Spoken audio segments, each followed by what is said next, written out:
गुस्से से भरा राजा लगातार अपनी छोटी पत्नी को सुनाए जा रहा था। मैंने तो तुम्हारा मासूम सा चेहरा देखकर तुमसे शादी की थी। मुझे क्या पता था तुम हमारे साथ इतना बड़ा विश्वासघात करोगी। आज से तुम इस महल में एक रानी नहीं बल्कि नौकरानी बनकर रहोगी। अब चली जाओ मेरी नजरों के सामने से, नहीं तो पता नहीं मैं गुस्से में क्या कर बैठूंगा। बेचारी छोटी रानी अत्यंत दुखी हृदय से चुपचाप कमरे से बाहर चली जाती है। इस घटना के बाद राजमहल में छोटी रानी का जीना दुसवार हो गया। बड़ी रानियां उसके साथ बहुत बुरा व्यवहार करती, नौकरानियों से भी ज्यादा उससे काम लिया जाता। छोटी रानी बेचारी जैसे तैसे अपने दिन काट रही थी। उसके पास कोई ऐसा प्रमाण भी नहीं था जिससे वह साबित कर सके कि वह सच में गर्भवती थी। अत्यंत दुखों से घिरी बेचारी छोटी रानी रात में घंटों अकेली बैठकर रोती रहती और सोचती, हे भगवान, यह मेरे साथ क्या हो गया? मुझसे ऐसा क्या पाप हो गया जिसकी मुझे इतनी बड़ी सजा मिल रही है? छोटी रानी को यह सोच सोच कर आश्चर्य होता कि मेरे नन्हे नवजात बच्चों के साथ पता नहीं क्या हुआ होगा, कहां और किस अवस्था में होंगे।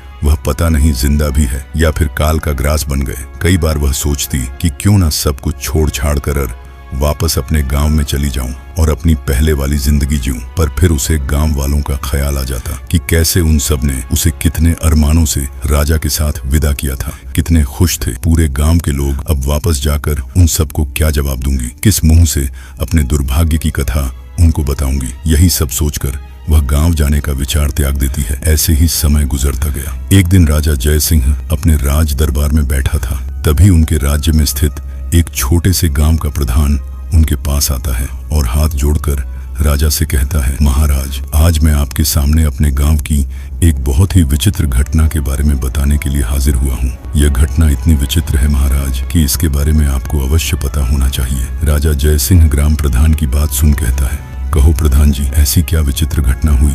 भला तब ग्राम प्रधान राजा को बताना आरंभ करता है।